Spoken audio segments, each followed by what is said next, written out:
This is not an ultra-leftist critique that's saying, let's get all the Deleuze and Guattari books together and burn them and have some kind of, assault against the Western left intelligentsia in general. On the contrary, it is, and again, I would reference Lenin here, Lenin claimed that we have to learn from all forms of knowledge, including bourgeois forms of knowledge, petty bourgeois radicalism. There is a lot to learn. And so it's not a matter of throwing everything out or just burning everything down. It's recognizing that these works that we're talking about are situated in a broader social totality, and to have a really not exhaustive, but a much more expansive analysis of this work, it needs to be situated within the social totality of the kind of Cold War that is the old war, that is the ongoing Cold War. And if we don't understand these theories as situated within global class struggle, we're kind of doing them a disservice. And so I agree that there are elements in Adorno or Horkheimer or others of these figures that I've learned a lot from. Other people can and probably should learn a lot from them, but we have to situate it in this broader totality. So I just wanted to say that because I couldn't agree more with the kind of ethics of interpretation that's not ultra-leftist, but is Leninist in the sense that you want to learn everything that you can.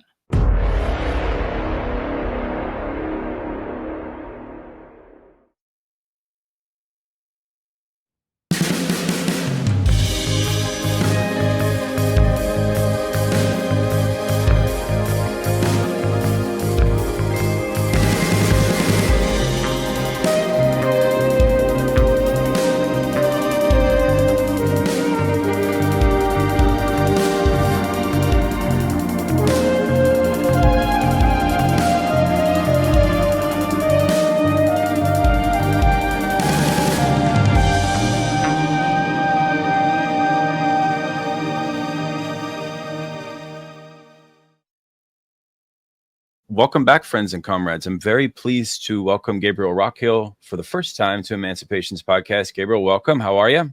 Thanks for having me on. I'm very happy to be here. It is an honor. I've followed your work for a while. For folks that are not aware of Professor Rockhill's background and his scholarship, his intellectual engagement, he's a professor at Villanova, but he also runs a public intellectual platform called Critical Theory Workshop. I recently gave a presentation for a seminar there on Heidegger and the left. Exactly. They recently did one on Nietzsche and the left. They've been doing a lot of programs. They also have a summer school, which is sort of hybrid online and in person, usually in Paris, if I'm not mistaken. Yeah. Today, we want to look at Losurdo's Western Marxism, which we've been hosting a very dynamic study group on. And Professor Rockhill, along with Jennifer Ponce de Leon, have written the introduction to this text as well as provided sort of editing on this text, because Losurdo died, I think, in 2013, 14. Is that right? 18. 18? Okay. We should check whatever the people who wrote the introduction said is correct. But I think it's 2018.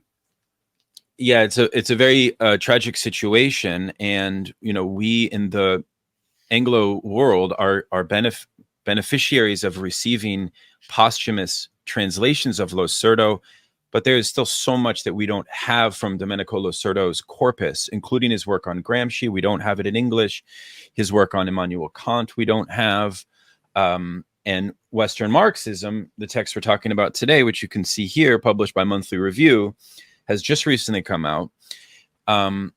And I want to start off, Gabriel, with a sense regarding why do you think this book is speaking to the, for lack of a better word, the zeitgeist, right? It seems that this text is hitting a nerve on the left. I have my assumptions about that, but I want your thoughts. It seems like people are turning to this text and saying, wow, Losurdo's diagnosing, he's interpreting something regarding Marxism in the West that hasn't really been said before, or maybe not said as directly or as persuasively as Losurdo is saying it.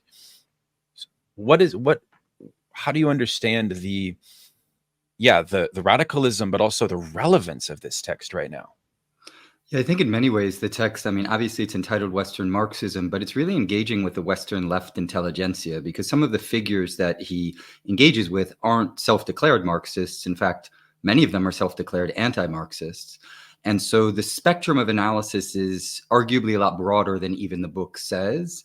And that the core diagnosis is that the Western left intelligentsia, or what we might refer to as well as the imperial intelligentsia, meaning the intelligentsia that has occupied leading positions within the academy in the imperial core, has oriented itself principally at an ideological level against the anti-colonial and anti-imperialist struggle of the third world or the global south, depending on what term you want to use. And Losurdo's engagement is so deep insofar as he works through the specifics of individual authors and particular schools and developments, that what he, I think, really brings into relief is something that's often hard to see if you consume individual books by particular authors as they're presented in the West. So in my own case, Marxism was taught to me basically as a version of Western Marxism with the Frankfurt School, and then continuing up to today with Hart and Negri and Zizek and Badiou and people like this. And that carries with it a kind of implicit message that this is not only Marxism, but since it's the Marxism that's being promoted in the imperial core, it's the most sophisticated, most cutting edge, often sexiest, trendiest form of Marxism in the history of the world.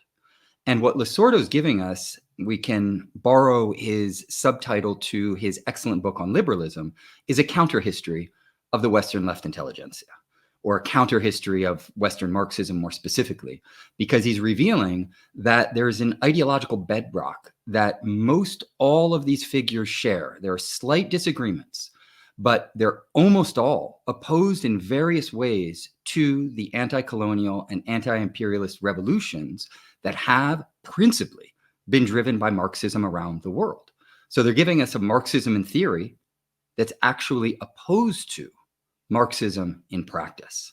And this, I think, really touches a nerve with those who have been educated or miseducated, like myself, within the kind of dominant strains of Western Marxism. And it's a wake-up call to ask the real fundamental questions. And that is, well, if you believe that Marxism is invested in the primacy of practice, and here we have a theoretical version of Marxism that is generally opposed to Marxism in practice, as it's manifested itself in the anti-imperialist struggles of the long 20th century, then that means that we have to kind of reassess this entire corpus and how it's situated within class struggle in theory.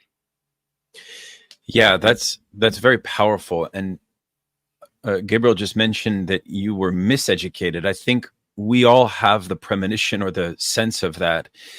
And you also of my miseducation?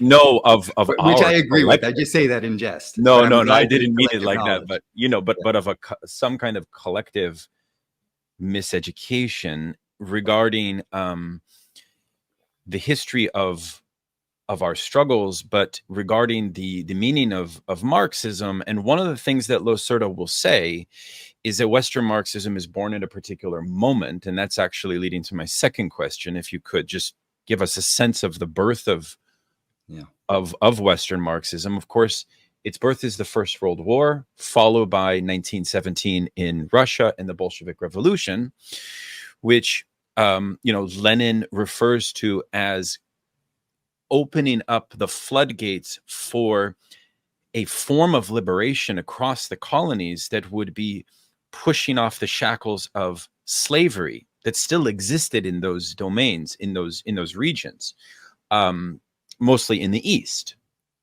And that's the first striking point, right? Which is a sort of question regarding Marxism and liberation. What does Marxism have to say regarding human liberation, regarding humanism itself?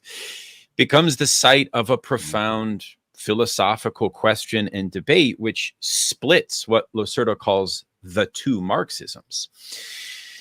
So could you, for the benefit of listeners, give us a sense of the birth of Western Marxism? Some people might think, well, Marxism starts with what's called the international. So why would Marxism ever renounce its internationalist impetus? right? But that's actually what Losurdo is claiming, and that in fact that is what happens. Could you Yeah, sort of absolutely. I think that the talk foundational about that? reference point for Losurdo in this text is Lenin, and Lenin's lapidary diagnosis of the split in the world socialist movement that took place around World War I, in which you had the leading Marxists and Marxist political parties in Europe align themselves on the national bourgeoisies, support the war effort, and thereby take a position that Lenin described as social chauvinist, in the sense that they believed in the superiority, or at least acted as if the cultures and societies that they lived in were superior to those of cultures and societies elsewhere. And they therefore turned their back on the global international movement of the working class. And there's a reason for that that I think is really integral to understanding Losurdo's intervention in general. And that is that the ideology of social chauvinism, as it arose in the socialist movement in the early 20th century in Europe, was a consequence of the history of imperialism itself, meaning that it was driven by the economic base, not in some mechanistic, deterministic, and reductivist sense. But what Lenin points out, drawing on Engels, of course, is that the leading workers' movement in Europe itself occupied the position of the labor aristocracy, meaning that their conditions of labor far surpassed those of the laborers in the colonies and the semi-colonies. And so they constituted a kind of aristocracy among workers globally, right? And of course, Engels had already diagnosed this earlier on. And so it's precisely because they're situated at the top of global labor pyramids that they have a vested material interest in not destroying those global labor pyramids. And so the social chauvinism and the alignment on the bourgeois imperialist project of states in Europe is largely a consequence of the material conditions of those workers themselves, right?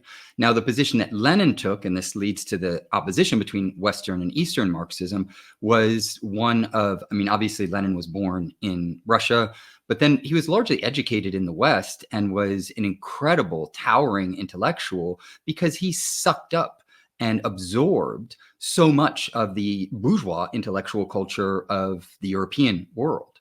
But in relationship to that, unlike the kind of labor aristocracy that he was criticizing, he was a class trader. He was someone who wanted to use his intellectual tools and everything that he'd learned in order to put it in favor of and in the service of the anti-colonial and anti-imperialist revolution of the periphery and semi-periphery. So in that regard, the kind of foundational split between Western and Eastern Marxism is largely a consequence of the material conditions undergirding the global workers' movement, and that is imperialism. Now, one other thing just to add to make sure that this is clear, again, this is not a determinist or reductivist account. It doesn't mean that if you're born in the West, you're kind of trapped in a certain way of thinking and there's no other way of thinking. It's rather that, and Losurdo's own work is a testament to this, right? He's a Marxist intellectual working in Italy, which was not a socialist country, even though it had a very strong communist party at least one point in time. And he saw through the kind of propaganda and the ideological formatting of both the Western intelligentsia and the Western workers movement. And so in that regard, Western and Eastern Marxism, I think, have to fundamentally be understood as ideological orientations. They're not just geographic depictions.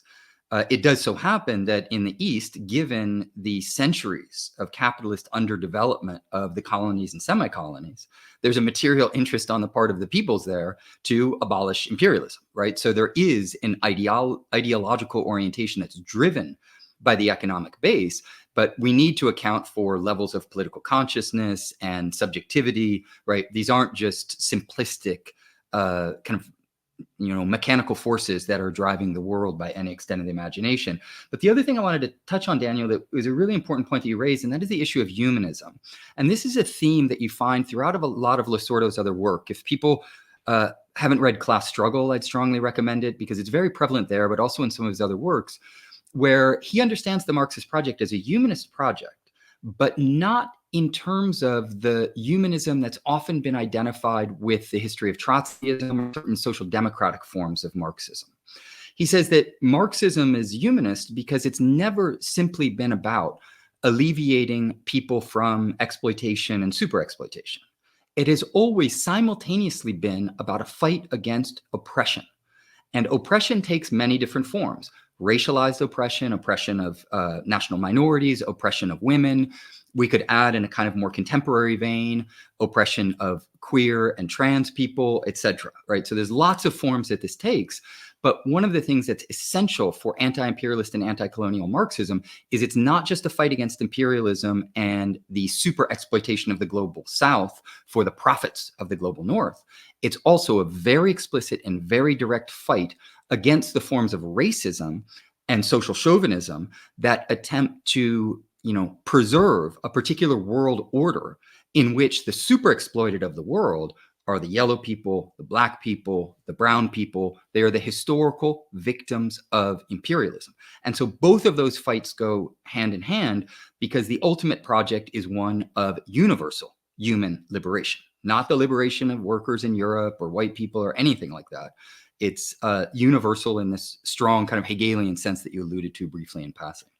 Yeah, thank you for that. It's his class struggle book, I consider almost like his most theoretical book, insofar as Losurdo's laying down not only like his very unique historiographical approach, which I actually want to invite you to say something about Losurdo's method as a philosopher historian in a moment, but just to build on what you said, Losurdo's interpretation of Marxism, even after Marx's death, into the Second International with Engels and so on, is that you don't have this arbitrary either or arbitrary division between struggles, what he calls struggles for recognition, in which people in Western Marxism later, in the 20th century and mid 20th century, especially after the Second World War, create, according to Losurdo, a type of arbitrary sense that,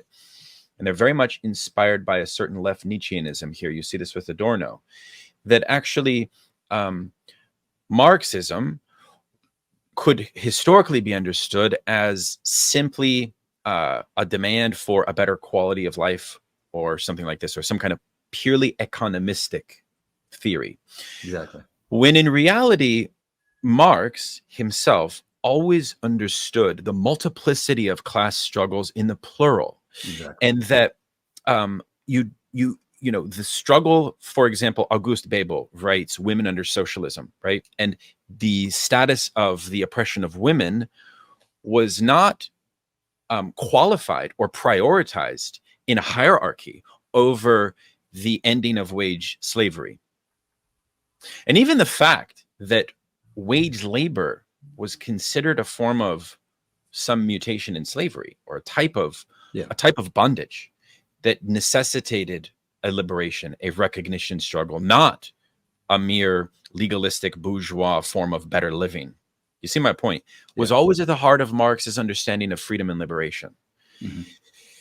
So that's a very powerful reading of Hegel. And I felt that, that's that. And of course, Hegel and the Freedom of Moderns is Losurdo's text on Hegel, where we see this. And it's extremely clear. And it just feels to me that it's such a good way to read Hegel, other than this liberal, like kind of neo-Rawlsian, where their idea of recognition is fully thought within bourgeois institutions and society. Losurdo's clear that like Marx's Hegel is not that. I don't know if you wanted to say more about that.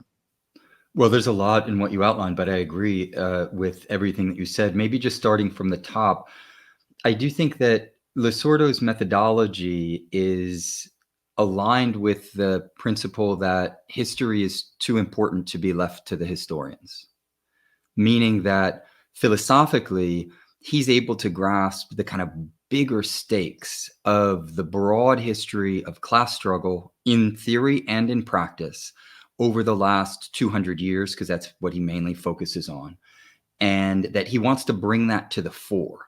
And one of the problems with bourgeois history and bourgeois historiography is that there's a form of intellectual Taylorism in which each historian is supposed to just occupy one position on the kind of, the assembly beltway of history, where you write about what happened in France in 1762 in a small province, and that's your contribution. And if you do that and you splice history up into these tiny little bits, you can never see the big picture. You can never see the social totality. And so in many ways, he gives us the type of history that I think we should always want and desire and cultivate from a Marxist perspective. And that is a history of the social totality. And I really appreciated what you said. It was somewhat in passing, but about the struggle for recognition versus redistribution, because for Losurdo, one of the figures who epitomizes this orientation is Nancy Fraser. I mean, that's how she made her entire early career, is by saying that there are two different political grammars, one for recognition, which has to do with recognizing the specificity of individuals and their forms of oppression. The other is redistribution, that has to do with equality. And equality is very different than the recognition of singularity and individuality. And so in that regard, she sees them as opposing political grammars. And she's just a manifestation of a broader tendency, particularly within the kind of radical liberal intelligentsia, to separate these two struggles out. And what this misses is the fact that, as you started to bring to the foreground, the Marxist tradition has fully been invested in a struggle against exploitation and oppression as twin kind of dialectically entwined forms, because as soon as you analyze the history from a materialist perspective and you begin with the material relations of production, then it becomes very clear that there's a gender order to those. And domestic slavery and the nuclear family and how it serves the interests of social reproduction is absolutely at the core of how capitalism functions. The racialization of national minorities and various groups goes hand in hand with this, insofar as it allows for an international stratification of labor pools, and thus the super exploitation of those racialized groups via many different mechanisms. It can be straightforward racism. It can be legalistic mechanisms through using undocumented immigrants, for instance, in order to underpay them for the work that they're doing. It can be unequal exchange and having labor relations in the capitalist periphery that cost simply a lot less than they would cost if they were done in the imperial core. And so you can't separate out race over here and gender over here on the one hand, and then class over here on the other. They're dialectically enmeshed within material history, and it is necessary to see them as co-constitutive in many ways. And therefore, the struggle against racism, the struggle against gender oppression, if it's a real substantive struggle, not about tokenism, not about symbolism, not just about representation, but actually changing the material relations of production, abolishing domestic slavery, abolishing the super exploitation of racialized groups, then that means that you have to change the class dynamic in this broad sense, meaning also the kind of underclassing of women and racialized groups. I think this is particularly important. This is a little bit of a side note, but I know that both of us, from what I've gleaned from listening to you in some of your other conversations, are very opposed to the forms of chauvinism that are very persistent within a particular, I would say mainly online, but nonetheless kind of Marxist orientation within the imperial core. And so this aspect of Losurdo's orientation, which he's really just cultivating from the deep history of Marxism, because you find it in Lenin, you find it in Engels, you find it in just about everyone in this tradition, or at least the leading figures in this tradition and the movements that they embodied. And so it's very important to be able to push back against those forms of chauvinism that come back very easily within the imperial core, particularly when you're dealing with, disgruntled white people in particular, white men in particular. Maybe the last thing that I would say, and this is just very quick because I've probably spoken enough on this point, is your point regarding recognition is very important, that we're not talking about recognition in the kind of bourgeois liberal sense of the term, where it's simply a formal form of recognition. Recognition needs to be substantive, meaning it needs to reconfigure the material relations of production such that you're not just recognizing someone and keeping them in an inferior position, which is what liberal identity politics tends to do, depending on the various different iterations of it.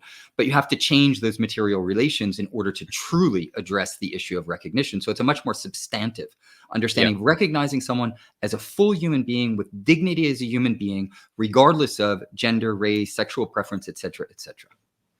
No, that's really good. And I have the sense that a lot of the authors that are included in the the emerging canon of Western Marxism as we know them, from Walter Benjamin to the kind of early or mid Lukács, to Adorno and Horkheimer, are interesting because they develop what Losurdo calls a kind of anti-dialectical theory of liberation that is often grounded on a messianism, that is also reflective, although he doesn't use this concept, I think it would be valid, of what you might call a petty bourgeois ideology. Yeah. I see a lot of that in this. In a petty bourgeois ideology is something that Marx talked about in his text, The Civil War in France, when he's talking about the anarchists under Proudhon. It's a type of theory of liberation that doesn't adequately address the undergirding class contradictions. It puts forward a theory. It still insists on a theory of abolition, but there's something about it that is limited, that is parochial to the petty bourgeois class, which Eric Olin Wright calls, I think helpfully, the contradictory class position, right? And so Lenin, Marx, Engels are always concerned about intellectuals that, unbeknownst to themselves, will pontificate theories of liberation in such a way that their class position muddles it or gets in the way of it. You could say this is actually why, if you study the early Marx before 1848, he and Engels left the Communist League. Ultimately, they thought that the intellectuals from the Communist League were too petty bourgeois.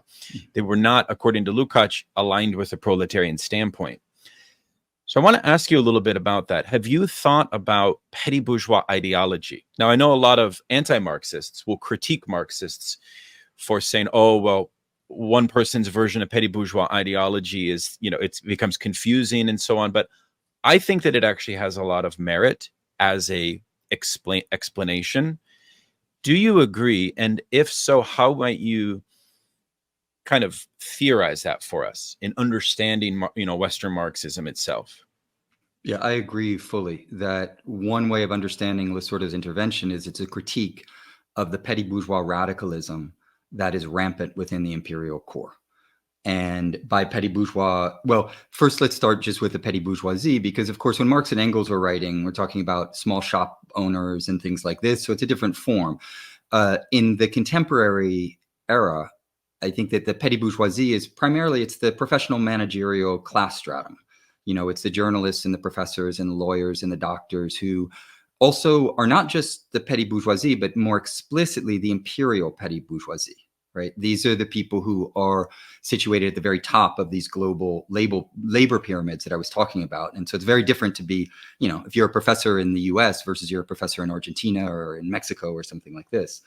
And the petty bourgeoisie is often characterized historically by an instability, attracted to the comforts of a bourgeois lifestyle above, while fearful of proletarianization from below. And that fundamental contradiction often then produces a whole series of secondary contradictions regarding the political positions that they'll take.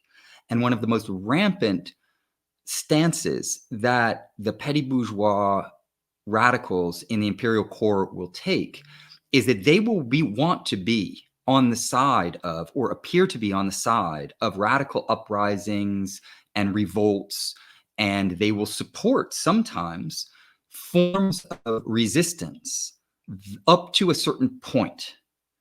And the point is usually when they actually gain state power, if they do gain state power. And what they tend to abhor, and here I could, go through a long list of people from, Hart and Negri and Zizek and Badiou, and there are a few minor exceptions that we could talk about, but there's a general anti-statist, anti-party orientation, such that the petty bourgeois radicalism that they manifest is one in which they celebrate rebellions that are not a real substantive threat to the capitalist system, because they tend to be either unorganized or shot through themselves with petty bourgeois radical ideologies. And so this allows the petty bourgeois intelligentsia to occupy a very comfortable position It is one in which they identify with the symbols of radicality.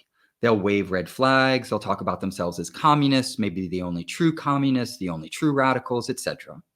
But when push comes to shove, their positions, for the most part, are fundamentally anti-communist, and they often are even capitalist accommodationist, if not imperialist accommodationist. So in that regard, they fully manifest a kind of petty bourgeois radicalism of a specific sort, because there are different genres of petty bourgeois radicalism, but this particular form is one in which the petty bourgeois intellectual wants to appear radical, but does not want system change, because they themselves profit very handsomely from this system. Just as I was saying earlier that the labor aristocracy is at the very top of these labor pyramids, what we could refer to as the intellectual labor aristocracy, particularly the kind of stars of the theory industry, are situated at the very apex of an enormous system of not only economic, but also symbolic value. And so someone like Zizek, would he have any material interest whatsoever in having imperialism come to an end? He is an intellectual at the very top of an imperial intellectual apparatus. So no is the answer to that. And so the radicality, the faux radicality actually makes perfect sense, because they're posturing. They're wanting to appear radical while actually wanting to maintain the system that promotes them. And this contradiction, I think, is absolutely essential. Of course, this is me talking more so than Losurdo, but I share, Daniel, your interest in actually diagnosing this particular form of ideology as driving a lot of the elements that Losurdo diagnoses. Yeah, because, you know, to fast forward more to the contemporary, Losurdo will say Western Marxism regresses to a religion. Yeah. At its origin, with Walter Benjamin, with the early Lukács and other figures in Germany at the time, you have a messianic turn take place. Now, in The Destruction of Reason by Lukács, he diagnoses messianism as a response amongst the Western intelligentsia to the decadence of imperialism, he calls it, right?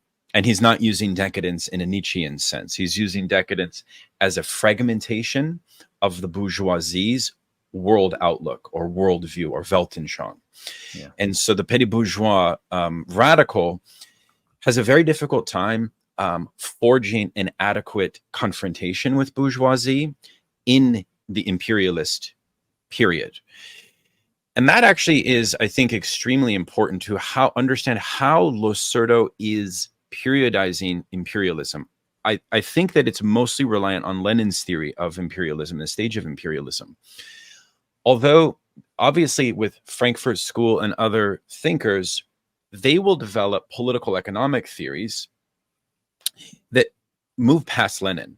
And one of the texts that's very important is The Authoritarian State by Horkheimer, where it's trying to theorize state capitalism, which is something that Lenin also theorized. Mm-hmm. But the way that Horkheimer theorizes it is actually, if you actually read the text, very problematic. I mean, it's sort of relating to bourgeois liberalism as the final panacea for the future ideologically. It's casting, one thing I would like to see Losurdo talk a little bit more about is what Marcuse called Soviet Marxism. He talks about it a little bit, but it's interesting because Horkheimer is creating a contrast of Western Marxism to Soviet Marxism, I think, in that text. And so what I'm trying to say is that Western Marxism, while they have messianism, while they have this kind of new religion, they also have a new political economic theory of state capitalism, evidenced by Horkheimer. Could you say perhaps a little bit about that, you know, about how Western Marxism breaks from Lenin's theory of imperialism and what maybe some of the consequences are of that break? Yeah, again, there's a lot in what you said, but to start with that final point, you know, one of the problems with Western Marxism is that they turn their backs on political economy. And they tend to focus principally on cultural analysis, and more specifically, the analysis of bourgeois cultural production. in that regard, then they find themselves somewhat bereft of the tools necessary to understand the global value chains and how global capitalism actually works. Now, there is some hand waving and some gesturing towards a certain, attempt to kind of surpass Lenin or provide us with an account that is superior to that of Lenin's, but you won't find in Adorno and Horkheimer an analysis akin to what Lenin did in imperialism, And so that, I think, is one important point, but that is related to another theme in Western Marxism, and that is that the reason that Lenin's political and economic analysis of imperialism is so important is because it allows us to, drawing on Marx and Engels, clearly frame the global dynamic in the phase in which socialism was beginning to emerge. And that's a dynamic in which the overwhelming majority of the planet is underdeveloped for a tiny fraction of the population living in the global north, for the most part. And in that regard, that allows us to understand, and this is quintessential for Losurdo, that the principal struggle in capitalism in the phase of imperialism needs to be anti-imperialist. He'll often reference various authors and activists within the Marxist tradition who say things like, the principal form that the class struggle has taken is a struggle between nations. It's a struggle for national liberation. Right. And what you instead get in a lot of the Western Marxists, since they do not engage seriously with political economy, I mean, there are some exceptions that, of course, we could talk to about, like Baran and Sweezy, and there are, others who are actually doing political economy. I'm talking about the ones that Losurdo is mainly critical of in this book. But it also makes sense in relationship to the messianism that they tend to embrace, because then instead of understanding socialism as an anti-imperialist state-building project, right, within this kind of broad phase of capitalism that is much slower than, Marx and Engels and even Lenin anticipated, because it's just taken a lot more time. Instead of understanding that, there's the belief in, and Losurdo, of course, mines down on this towards the end of the book when he talks about two different temporalities in Western and Eastern Marxism. And in Western Marxism, there tends to be a kind of future that's projected that's very utopian. And so a leitmotif throughout Western Marxism is the idea that, well, and actually, even in relationship to Marcuse, there's an attempt to recuperate what's referred to as an authentic Marxism. And the Rockefeller Foundation funded this type of work, as well as it was supported by the US national security state. So it wasn't just an organic project on the part of the Frankfurt School or other Western Marxists. There was an interest in preserving and shoring up an authentic version of Marxism that was distinct from Eastern Marxism, Soviet Marxism, or other, basically Marxism in practice, if you will. And that in doing that, there was a tendency to focus on the most utopian elements in Marx and Engels' corpus, and Marx in particular, because Engels usually is thrown out as well, particularly the later Engels. And the more utopian vein that you get is one in which, well, the state withers away, you no longer have any form of exploitation. It's, a beautiful, harmonious society, which Marx understood to be communism in a very, very distant future. It just so happens that in material reality, we're at socialism in its infant stage. And the Western Marxists criticize socialism in its infancy for not being an adult form of socialism, which is just, materially speaking, incoherent. You can't leap to communism. You can't magically get to a world in which everybody's free and liberated, and some of them go very utopian. There's no longer work. There's no longer money. Everybody's free and joyous. And in Marcuse's case, it's just a joy fest. We're just able to indulge in our own eroticism, and everybody's free, and we can play and things like this. That is infantile from Losurdo's point of view, because if you engage in materialist analysis, you recognize that, well, if there is some utopian horizon in the future, it's a very distant future, because right now what we're dealing with is an age of imperialism and an unbelievable amount of military, political, economic might that is being waged against, in an ongoing war against, any form of socialism in the extant world. And so there's a kind of pragmatic socialism, pragmatic in the very best sense of that term. There's a reasoned understanding that socialism has to go through a complex dialectical process of developing itself. It can't leap magically into the future. And so he's also diagnosing, of course, the metaphysical elements that are operative in so many of these thinkers, where it's not by mistake that the later Horkheimer, I mean, the text you were referring to is from the 40s, but by the time you get to the later Horkheimer, I mean, he's a full-on, he goes very religious and very kind of spiritual in various ways. It's very strong in Zizek. Badiou, of course, is a self-proclaimed metaphysician. And so it's not surprising that you'd have those elements because they're projecting a utopian beyond, and they have no concrete plan to get there. Yeah. Right? That's what you do have in Lenin and the traditions of Marxism that Losurdo is upholding. And in the case, like, let's say, of Adorno and Adorno's relationship to the Viet Cong and the struggle of anti-imperialism in Vietnam, one of the texts that Losurdo analyzes, I think, very well, is a text from Adorno where he is basically suggesting that this anti-colonial revolution is a form of Nietzschean ressentiment, in the sense that ultimately he questions and casts skepticism on a form of state building project under the proviso or name of socialism, right? As basically kind of like, well, is this actually just interested in a narcissistic gain for materiality or for a better life? And ultimately, with this Nietzschean lens, he can sort of reject it but then he rejects it as then not qualifying it as communism. That's the curious and tragic thing, where I think in that case of Adorno in Vietnam, we see theoretically, and I'm not even talking about Adorno's connections to the US state intelligence. We don't even need that. At this level, I'm talking purely in his theory. He is saying that anti-colonial revolution doesn't qualify. Yeah. Right? And that's very troubling to me, because you've written a lot, Gabriel, regarding the Frankfurt School and its connection to the US State Department intelligence agencies. But here, I don't even know if we need that analysis, because the proof is in the pudding. The proof is in what he's saying.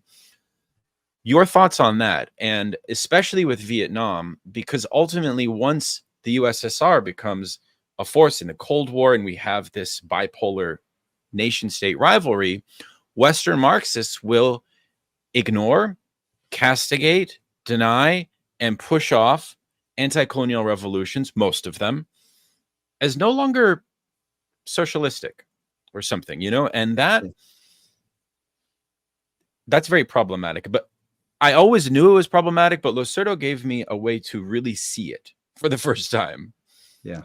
No, I think that's a great summary of one of my major takeaways from the book, and hopefully other people's as well, is that he brings to the fore the social chauvinism of the Western Marxists and their disdain for the slaves of the colonies rising up and daring to say that they can rule themselves and acting on what they said they would do. That is verboten, unacceptable. Because there's also baked into a lot of Western Marxism the assumption that, well, we're the most advanced Western Marxists. We know how to do this. It's not this, thing that the Bolsheviks did, or the Chinese, or the Vietnamese, or Che, or anyone else. We're the ones who are the vanguard of intellectual history. And Losurdo is calling that into question and saying, he doesn't say this explicitly, but I think it's implicit in the book. Who's the real vanguard of history? Is it these intellectual theoreticians who have nothing but disdain for anti-colonial revolutions? Or is it the practically oriented Marxists in the colonies who've used Marxist theory as a weapon of class struggle to liberate millions and millions of people from the conditions of abject slavery and humiliation? Clearly, for Losurdo, it's the latter, not the former. And so regarding Adorno and Horkheimer shares, Horkheimer is even more of a pro-imperialist in many ways. Adorno was loath to speak out on specific events publicly, and so often maintained a kind of distance from the crossfire of immediate political disputes, but was very clear in his rejection, obviously, of the Soviet Union, but then also he was asked about if negative dialectics had anything to contribute to, for instance, the Chinese Cultural Revolution. And I'm paraphrasing, he basically said something like, everything I believe in, everything I've ever written would have to be sacrificed for me to have anything but loathing for what's going on in China. And the same position, of course, on Vietnam. In fact, he even goes to the point of suggesting that the Nazi invasion of the Soviet Union was justified because the Soviet Union was going to colonize Europe. And so falling into the most crass, reductivist forms of anti-communism imaginable.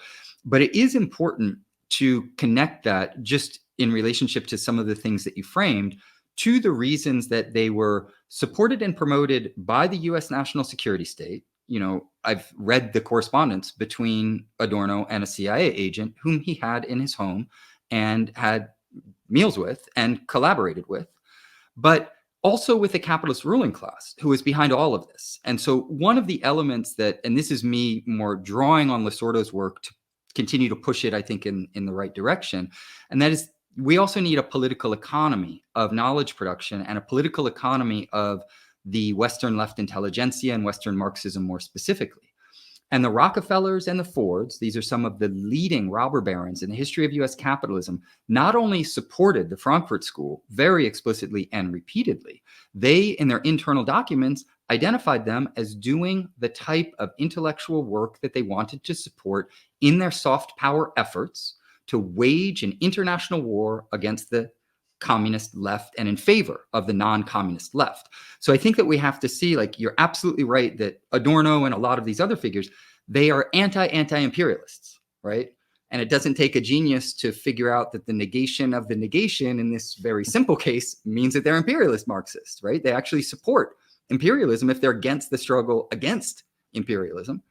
And those anti-imperialist Marxists, they're the kind of subjective pole of intellectuals doing the work that then the objective pole of the overall material system of intellectual production in the imperial core wants to promote. And what we have to see is the dialectical kind of intertwining of these two elements. Adorno, Horkheimer, and other Western Marxists are giving to the imperial system what it wants, and they receive uplift for it because they're promoted, they're funded first and foremost, and then they're promoted as being the leading luminaries of Marxism. And so that, I think, entire complex needs to be seen as a totality in order to understand the real force of Losurdo's critique, because he's not just criticizing the individual intellectual production, he's criticizing it as a system that's emerged out of imperialism itself. No, it's really good. And I think for people listening who read Foucault, who read Frankfurt School, who read Deleuze and Guattari, you know, this is the stuff that people read. You know, Losurdo's, I don't know if you agree, but he's definitely not going to be on the syllabus near as much in graduate seminars, right? Yeah. Hopefully we can change that. But one of the things he does say that it struck me is that, well, you know, Frankfurt School produced cultural critique that has a certain value, right? That it was penetrating, that was compelling. So it's not a vulgar analysis in which Losurdo is trying to say that all of these Western Marxists are fundamentally compromised, or it's not some kind of pernicious cancel culture or anything ridiculous like that. Just so we're clear, because 100%. another thing, Gabriel, is that I have the sense, and I see this in my work on left-wing Nietzscheanism, I notice that because a lot of Western Marxism has its roots in poetic romanticism, people have a profound attachment to the thinkers. Yeah. And that's fine. You know, there's an emotional attachment. So if you criticize them, it almost feels as if it's a critique onto you or something you've identified with. You know, it sort of feels personal. And that's actually one of the polemical things that Losurdo's a polemicist. He's a good one because he's so rigorous. But I also feel that, you know, there's an ethics at play, which we should be mindful of, because part of what I want to do is introduce people to this perspective while getting folks to pay attention to it. You know what I mean? As opposed to 100%. Thinking, oh, well, this is some firebrand exaggeration or something. No. It's a very rigorous critique. Now, as another example that I want to raise with you, and feel free to comment on anything I Can, just said, but I do want to raise Hannah Arendt. do you mind if I jump in about what you just said, because it's so important? Relatively quickly, but I couldn't agree more that there's a kind of ethics of interpretation here, right? And if it be Losurdo's work, or for that matter, my own work, because some of it is trickling into the conversation, this is not an ultra-leftist critique that's saying, let's get all the Deleuze and Guattari books together and burn them and have some kind of, assault against the Western left intelligentsia in general. On the contrary, it is, and again, I would reference Lenin here, Lenin claimed that we have to learn from all forms of knowledge, including bourgeois forms of knowledge, petty bourgeois radicalism. There is a lot to learn. And so it's not a matter of throwing everything out or just burning everything down. It's recognizing that these works that we're talking about are situated in a broader social totality, and to have a really not exhaustive, but a much more expansive analysis of this work, it needs to be situated within the social totality of the kind of Cold War that is the old war, that is the ongoing Cold War. And if we don't understand these theories as situated within global class struggle, we're kind of doing them a disservice. And so I agree that there are elements in Adorno or Horkheimer or others of these figures that I've learned a lot from. Other people can and probably should learn a lot from them, but we have to situate it in this broader totality. So I just wanted to say that, because I couldn't agree more with the kind of ethics of interpretation that's not ultra leftist, but is Leninist in the sense that you want to learn everything that you can. Exactly. I mean, let's take Losurdo's Nietzsche book. What does he say? He says, in the grand sweep of things, we're dealing with a philosopher who's more political than Karl Marx, but whose radicalism is so esoteric and concealed that as a Marxist, you need to understand it fully in order to appropriate it, in order to, he says that Nietzsche has a theoretical surplus. That's very counter to a surface reading of Losurdo. If you have a surface, superficial reading of Losurdo, you'll think, oh, he just wants to cancel all of these people. No. That's not, it's a new reading method, a new interpretive approach too. 100%. So Hannah Arendt appears, and, I'm always shocked, Gabriel, regarding how many liberal academics celebrate Hannah Arendt, and, why her work on the origins of totalitarianism and her text on revolution, Losurdo pinpoints as so central to Western Marxism. It's not that she's a Marxist. It's that Marxists adopt as plausible the totalitarian theory, which in the third volume, she says, Stalinism and Hitler. She actually, I don't know if I was just reading it. She said the only person that Stalin ever trusted was Hitler. She literally said that, right? So Bolshevism and Nazism are conflated. Yeah. Okay.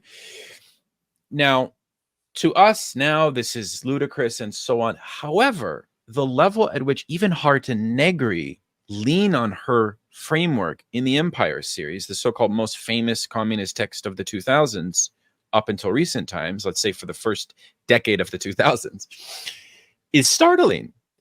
I want to talk about her, and then I want to talk about Foucault, because these are the two figures, I think, in my reading of the text, that Losurdo really associates with some kind of death of Marxism, because the foundation of their thought has implicit anti-Marxism. Could you say something regarding Hannah Arendt, and do you agree that for Losurdo, she's a very central figure in this text? Yeah, and actually she's a great example of this kind of ethics of interpretation that we were just talking about, or what I've referred to in some of my own work as a variegated hermeneutics. Hermeneutics, of course, just being a fancy term for interpretation or a modality of interpretation. And if you have a variegated hermeneutics, it means that you look at the different levels of a particular text or a particular body of text. You don't just reduce them to, one simple statement. And you tease out different threads that might also contradict one another in various ways. And so I find Losurdo to be a very interesting reader of Arendt, because he does emphasize how some of her early work was much more sophisticated than when she gets to the latter half, basically, of Origins of Totalitarianism. Now, it's interesting. Unfortunately, Losurdo didn't mention this. I'm not sure if he was aware, but that book received funding and support from the British Foreign Office, the British Foreign Office being, or the UK's Foreign Office, which is, in charge of foreign affairs, but also has its intelligence services. And she received documents from them.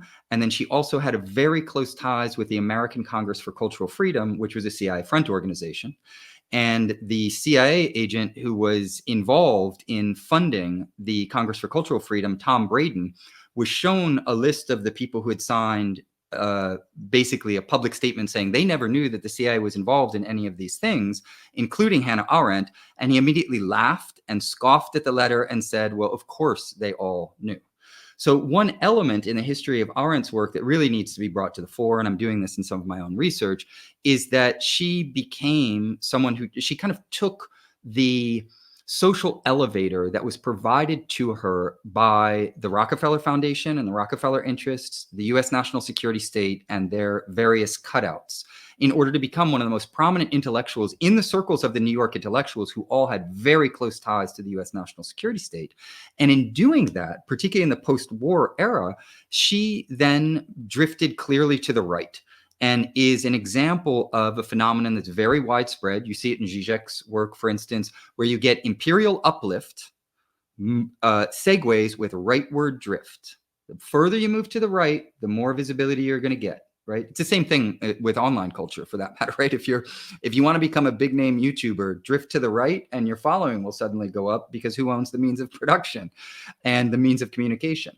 And so that phenomenon, I think, really needs to be diagnosed. And what Losurdo is keen on pointing out is that a lot of this has to do with Arendt's positions regarding Marxism, colonialism, and the kind of overall framing of the 20th century, and the attempt to bring opposites into, it's like the impossible Hegelian Aufhebung. You bring fascism, which is a right-wing ideology driven by capitalism and imperialism, and communism, which is the exact opposite, and somehow you're going to make them into things that are similar, which the Frankfurt School was also involved in with their investigations into the authoritarian personality. Is it that surprising? Like, if you situate this in a broader spectrum of ideological warfare, where the United States has never been an anti-fascist country, they didn't even want to enter World War II. They wanted the Soviets and the fascists to bleed themselves to death and enter the war late in order to opportunistically take advantage of whatever they could. And that's exactly what ended up happening. And in that regard, they then needed to change the narrative very quickly post-World War II. And instead of being the communists, everybody knew that the communists had liberated Europe from fascism and authoritarianism. Why don't we speak German today in France? Because of the communists, because they liberated France from the Nazis. So that was common knowledge across the board. What they needed to do, the national security states, the bourgeois state, and the bourgeoisie, they needed to change that narrative. And they needed intellectuals who were going to help them change that narrative. And one of the key ways of changing that narrative is you make the opposites. It's horseshoe theory. You make the opposites into the same. And so you make fascism into just one permutation of totalitarianism, and communism is the other permutation thereof. Now, this, of course, is laughable at every level when you do a concrete materialist analysis. But Brzezinski was the other person who was doing this, of course, who was the national security advisor to the Carter administration, and had worked with Marcuse at Harvard in a CIA cutout, which was the Russian, the center, I forget the exact name, the Russian Cultural Center, or it's the RCC is the acronym in any case. And so she was on board for this project of basically trying to ideologically reconfigure global politics so that the war that had been purportedly waged against fascism by the United States in World War II could be redirected against the communists.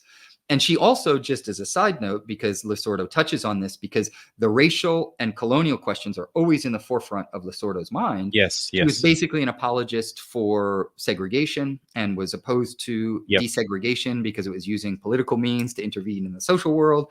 And Yep. if you read closely the German version of On Revolution and compare it to the English version, she, of course, oversaw both texts, but was a native German speaker.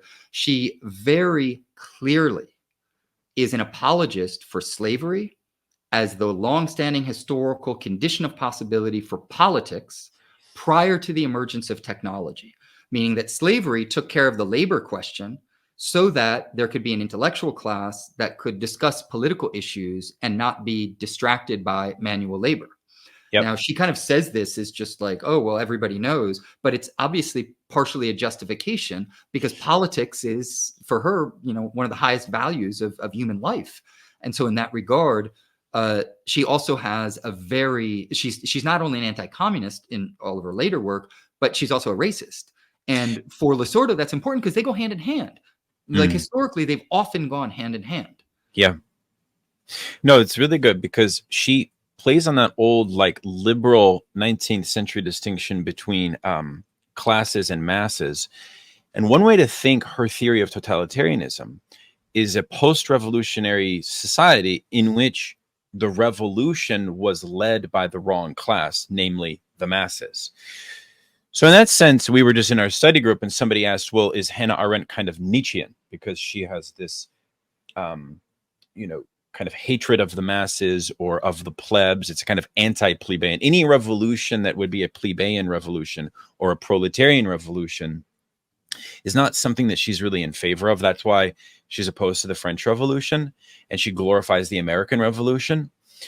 And it is interesting, by the way, Gabriel, how often this glorification of the American Revolution, I mean, one of the things that I love about this text is that it makes me want to go back and make a Marxist account or appraisal of the American Revolution, especially because so many of these Western Marxists, including Ernst Bloch, were trying to do something like that as well. And Losurdo has a hard time with that because I think for him, the French Revolution and the rights of man and the discourse on rights remains, and this is where Nietzsche comes into the picture, and I think it's a good time to introduce Foucault, okay? Yeah. In the sense that for Foucault, he creates what Losurdo calls a kind of esoteric theory of liberation that itself is dealing with a complete, and I had never thought about this before until reading Losurdo, a complete removal of colonial subjectivity from his genealogy. And that was striking for many of the comrades in our study group who are, forced to read Foucault and so on and so forth. I mean, other people had pointed this out, but again, this is something that Losurdo pinpoints. Yeah. And I want to invite you to say something about Foucault, perhaps first from the standpoint of his anti-Stalinism, his pro-Maoism, but also his left Nietzscheanism. It's a very strange toxic brew. I don't know if toxic is the right word, but it's a strange amalgamation of a certain leftism. May 68 thought is obviously very much tied into it. How does Losurdo see Foucault as, problematic for Marxism? And how do you read? I know you've done work on Foucault. How can we fit him into the picture here? Yeah, I would just say quickly about the American Revolution. In Arendt's book, she basically is taking Tocqueville's thesis on the relationship between the French and the so-called American Revolution and redeploying it in the contemporary age. And so you also see the kind of political framework within which she works, because you had mentioned earlier that it's shocking how much Arendt is considered a leftist and used in leftist political thinking, because it makes no sense if you know anything about history and her historical exemplars that she's drawing on. Because the U.S. Revolution, I mean, it wasn't a revolution. It was a war of secession from Great Britain that consolidated the ruling class that was the landed ruling class in the United States that was a slaveholding class. It did not, one of the distinctions that Marxists often make is between a political revolution and a social revolution. A social revolution reconfigures the social fabric because it changes class relations. And class relations in this broad sense of, we're not just talking about economic relations, we're also talking about relations of racial relations, gender relations, etc. So the Haitian Revolution, for instance, was a social revolution. But it wasn't a political revolution. A political revolution is where you keep the extant material relations of production in place and you swap out political leadership. And that's basically what happened in the case of the United States War of Secession. And it was the consolidation also of an aristocratic empire. And Thomas Paine and others at the time pointed this out. They were the kind of left critics of a lot of the founding fathers, or so-called founding fathers. In fact, I just came across a statement that said that over 50% of the men, because they were all men, who met in Philadelphia for the Congressional Congress were slave owners. And Washington brought, I think, 3 of his own slaves there. So this is what we're talking about. This is not a revolution. And in fact, that's also interesting in the history of Marxist scholarship, because a lot of people then will look at the Civil War and Reconstruction, early Reconstruction, right? And this could be via Du Bois or others, as a moment where there was the possibility, at least, of a more radical form of social revolution. Eventually, that was nipped in the bud during Reconstruction. Anyway, so that's just on that front. Concerning Foucault, it is true that he is mobilized almost to no end in a lot of the kind of post-colonial, decolonial discourses. So if people are exposed to Foucault in the academy today, there's often an assumption that somehow he's behind this nebulous and unhelpful idea of the coloniality of power, or other kind of trendy discourses on colonialism. But if you read Foucault, all of his major books, all of his interviews, and all of the general secondary literature on his work, one thing is crystal clear. Colonialism was not part of the equation at all. He was Eurocentric through and through, embraced it. And he wasn't even Eurocentric. He was mainly only focused on Western Europe, and in particular, France, Germany, and Great Britain. And so he just leaves out of the equation the history of the rest of the world. And the main reasons for that is that he was formatted as an elite intellectual within the educational institutions of an imperial country, France, and that there's a long-standing history of formatting intellectuals not to see the fundamental power structure that undergirds them and maintains the world order, which is imperialism. And so at one level, it makes perfect sense. Now, one thing that is important, and I point this out somewhat, I guess, ironically or coyly in some of the things that I'm currently writing, is that Foucault is known as this grand theorist of knowledge power, or power knowledge, depending on how he uses that terminology, but basically the idea that knowledge and power are enmeshed with one another. But what he doesn't see is that the knowledge produced in the imperial core is a product of imperial power relations. And so there's a blind spot in Foucault that's very apparent. Once you see it, you can't help but see it because it's so systematic. And this is what Losurdo is bringing to the forefront. One of the things that I don't remember Losurdo mentioning this explicitly, but one of the ways in which you see this in Foucault is also that if you follow the arc of his development, he was known as, and this is quoting his biographer, his principal French biographer, Didier Eribon, he's known as a violent anti-communist. So really situated against communism across the board. Althusser had an impact on him as a student. He briefly joined the French Communist Party, but then he went back on it very quickly thereafter. And there's a moment of radicalization between about 68 and 72 where he catches the wave of post-68 radicalism. But then he returns very quickly thereafter to being a rabid anti-communist and was directly involved in anti-communist destabilization campaigns against Poland and was overseeing funds, likely also including funds from the Central Intelligence Agency, that were being funneled into Poland for the destabilization of the socialist government there. And so there's an anti-communism that, with the exception of a kind of moment of petty bourgeois radicalism for about 4 years, is constitutive of his entire corpus. And in that regard, I think that his ignorance regarding imperialism is directly related to his anti-communism. In fact, one of his favorite jokes, and this is very telling, that he would share in private conversation is that I am a primordial or a primary anti-communist. Je suis un anti-communiste primaire. It's almost like I'm a primordial, like really base anti-communist, because when you're a secondary anti-communist, it's too late. So you have to be violently, primordially anti-communist in order to nip those things in the bud. And so I think one of the things, just building off of Losurdo's great work on this, that we have to see is that the anti-communism and the the rejection of the colonial question go hand in hand, because Yeah. of course the history of the world communist movement is very complicated, tons of contradictions, lots of things to add. But the best elements of this tradition, as Losurdo has diagnosed, actually his book, The Communist Question, which hopefully will come out in English within the next year, is great on this, because one of the things that he foregrounds is that the real kind of vanguard of the global communist movement has been the anti-imperialist movement, the anti-colonial movement. They go hand in hand.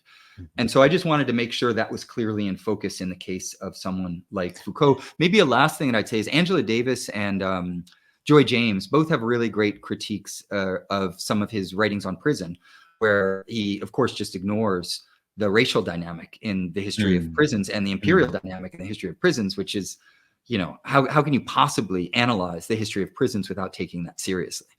And that's what. Yeah, and the other thing that Losurdo points apropos Foucault is that his criticism of socialism is also a criticism of the history of socialism from pre-Marx through Marx up through the Second International to the present, as what he says is an interminable racism, so that racism and socialism are intertwined. And then Losurdo spends a great deal of time regarding, and he even confesses that he's fundamentally confused regarding the application of the theory of biopolitics to places like the Soviet Union, and that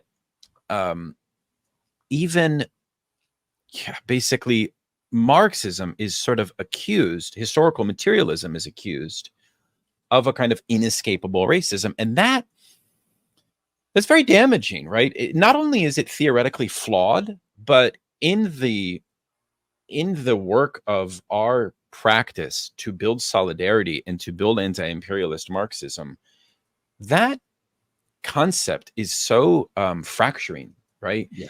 And I've noticed that a lot of acolytes of Foucault, you know, you can see them adopt that form of critique onto socialism, which leads to a lot of pernicious backbiting and intense rivalry and fragmentation, right? Yeah. So, I mean, that's very troubling. I want to say a few things about Hart and Negri as well as Zizek and Badiou. So, in the case of Alain Badiou, you and I both know Alain Badiou personally.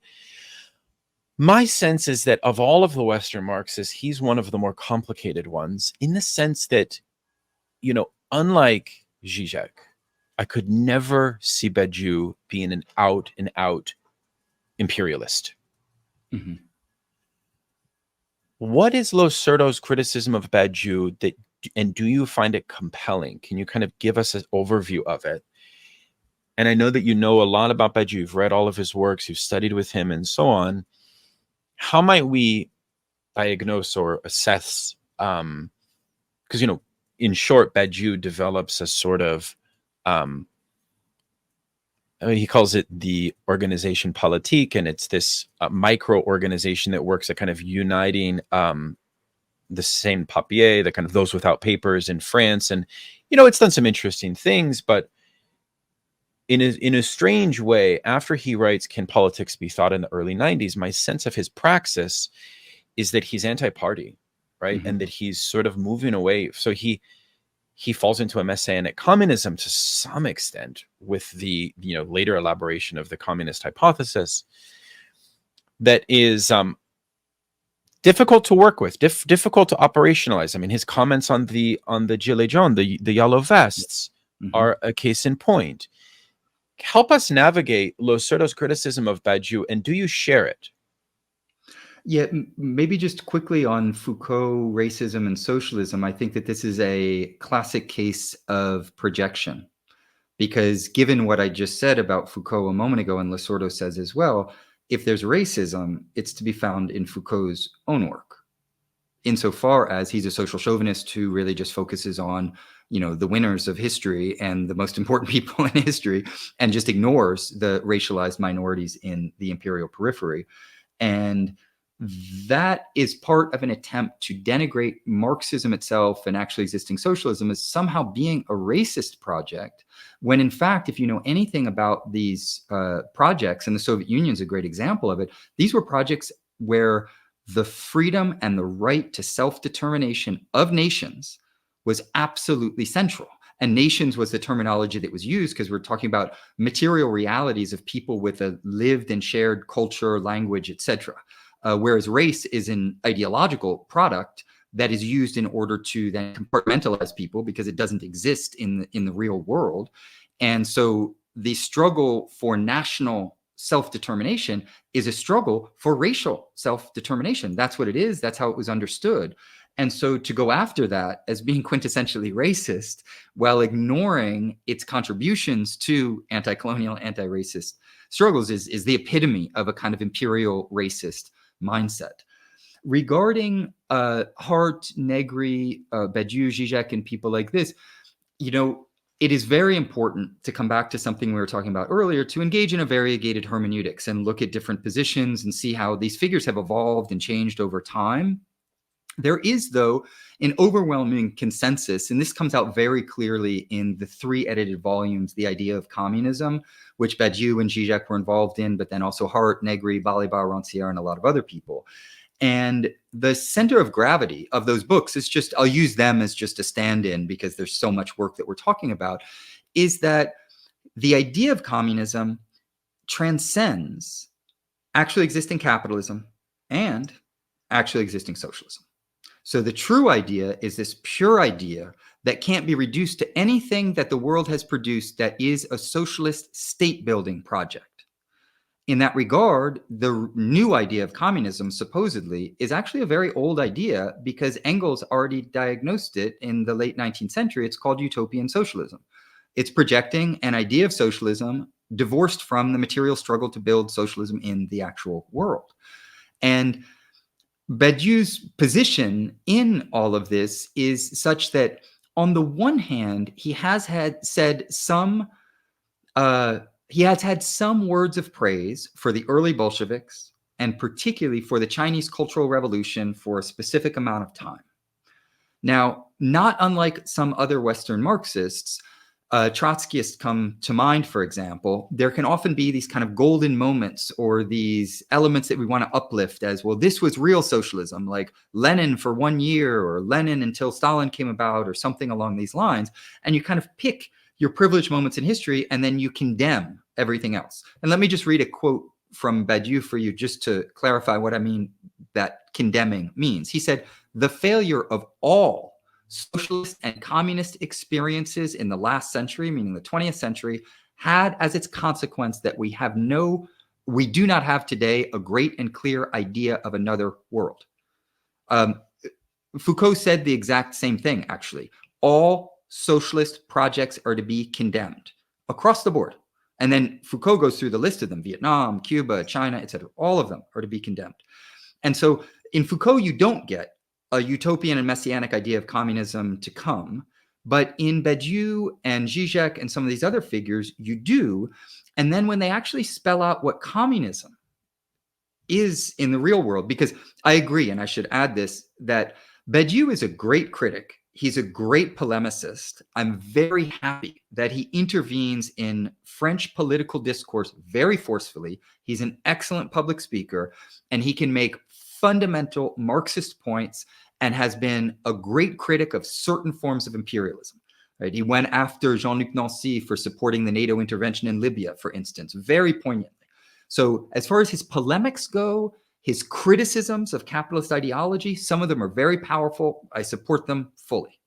But the problem, and the problem with Western Marxism in general, is, well, what's the solution to all of these problems? Because we can agree, like if you go to the doctor and someone says you're really sick, you can be like, yeah, I'm really sick.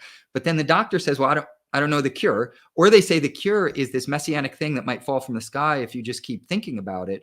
That's not very helpful. And when Badiou gets the closest to actually talking about material realities that he would support, if you examine them, so the fetishization of the Maoist cultural revolution is really about a revolution against the revolution. It's a revolution against the state and against the party mechanisms and against bureaucratization. And there can be very good reasons for being, having an internal critique of bureaucratism and other such things. But where Badiou goes in this, and he spells this out in the idea of communism, is that the examples of real world communism would be things like the Zapatistas, who they have Marxist-Leninist roots, but they weren't able to see state power. They have consolidated a kind of autonomous region in Chiapas. It's not Cuba. Like, Cuba's pretty close. Nicaragua's pretty close. Like, there are other examples you could think of. And then one of his other examples is Solidarność. Solidarność is a very complex movement where the first year of Solidarność, it was an attempt to reform communism from within. And then very quickly, it got hijacked by two principal forces. One is the destabilizing forces from the West. The CIA became the principal funder of Solidarność very quickly. And the other was the kind of petty bourgeois managerial class stratum within Poland. And it was used as a principal weapon of war for dismantling socialism. So to say that Solidarność represents communism is to say that, well, a movement that had certain communist roots but was ultimately hijacked and used to overthrow an actually existing socialist government is the idea of communism manifest in the real world. Makes you think that, well, the idea of communism is much closer to what people would call anarchism, or to a kind of these forms of petty bourgeois radicalism and revolt that we were talking about earlier. And so I know I've said a lot. I'll just wrap up on one fundamental point, and that is that I see in a lot of these thinkers, Hart and Negri are the same for that matter, is that there's an anti-party, anti-state orientation. So they can criticize capitalism. They can say very good and helpful things in being critical of capitalism, particularly consumer capitalism and its effect on the imperial core. But when it comes to building power in the real world through organized politics in a party form in order to seize state power, all of this, they say this is old school Marxism, this is dogmatic, this is etc. And there's no example that we have in the world of people fighting the most powerful imperial armies and winning while being unorganized and not wanting state power. So ultimately, what they're cultivating is a kind of anarchist project that is destined to fail because it's failed repeatedly in the past. Yeah. And so what we need as anti-imperialist Marxists is to say, look, states and parties are important, but we can also have critical histories of these and understand that they're not perfect, that there's room for improvement, you know, and have a kind of variegated hermeneutics of the history of these parties and states. Yeah, well, thank you for that. It's clear to me that this text has come at the right moment for the contemporary left. I'm seeing people have moments of epiphany when reading it. I think we've already touched on several of them so far. There's a lot more to be said.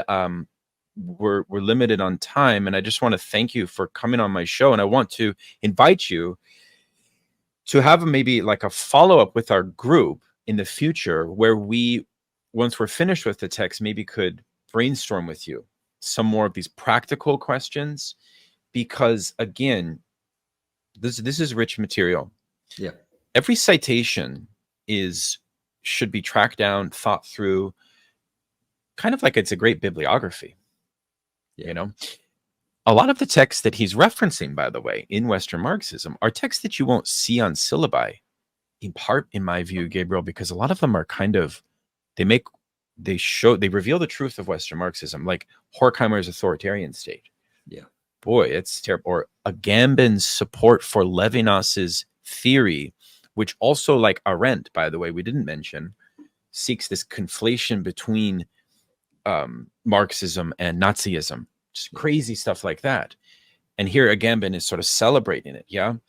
Or the fact that Hart and Negri adopt Hannah Arendt and a Foucauldian theory in the Empire series, in which we can't really talk about exploitation anymore as communists, right? Yeah. So this sort of pessimist fatalism where it's like, well, we're not really capable of transcending capitalism with a Foucauldian paradigm. And it's like, okay, well, what are we doing then? Yeah. Right. Well, what are we Marxists? Maybe, you know, it's a sort of strange syncretic thing that gets constructed. So hopefully you can join us if you're open to that in the next maybe month or so. Yeah. And just want to thank you for your time.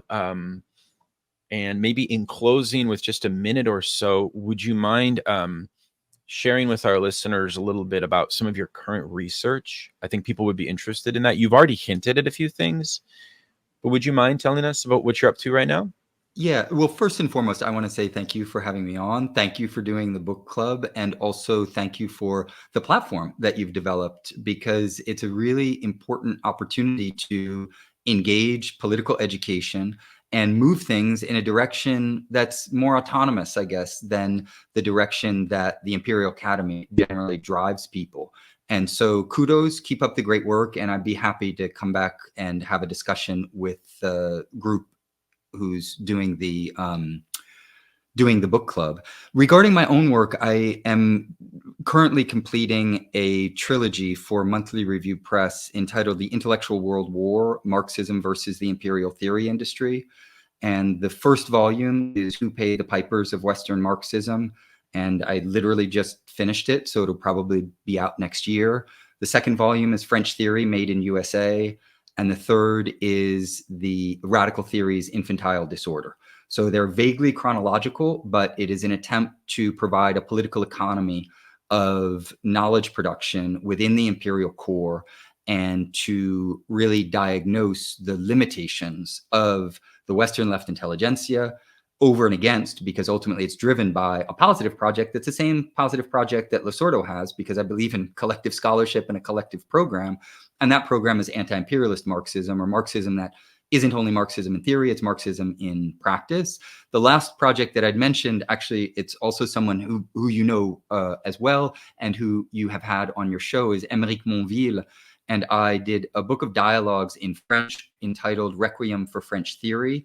And it's a kind of Marxist critique of French theory, but then also, again, the whole point of critique is to have a positive project. Otherwise, critique is just spinning, in my opinion, in the void. And so we outline as well very clearly our respective positions on anti-imperialist Marxism. Emmerich happens to be the principal French translator of Losurdo, who's a big influence on his work as well. And that book is going to come out with Monthly Review Press in English next year as well. So those are a few things that kind of continue a lot of the work that we've been talking about, actually. Yeah, I really appreciate that. And just want to encourage everyone listening to check out Professor Rockhill's work. It's extremely refreshing. I think this is the right moment to make this intervention, and I'm very happy that you're doing it. It's meant a lot to me because, like you, I know we didn't mention this, but part of Gabriel's biography is that you used to be steeped in May 68 thought, French theory, deconstruction, all of that. You're a little bit older than me, so you were around in the heyday of like where Derrida was the king, in the Western Academy. It's very interesting how things have changed, but perhaps that's actually a hopeful sign. The fact that we can now do this retrospective look back at the shortcomings of this thought, because philosophy, if it is to mean anything, needs to reconnect with the proletarian. This is Marx's whole point regarding the value of philosophy in the wake of Feuerbach, right? Yeah. And I think that French theory has done anything but that, right? So what you're doing is also very important. So we'll close here, comrade. Thank you very much, and to be continued. Thank you so much for having me on. We'll talk soon.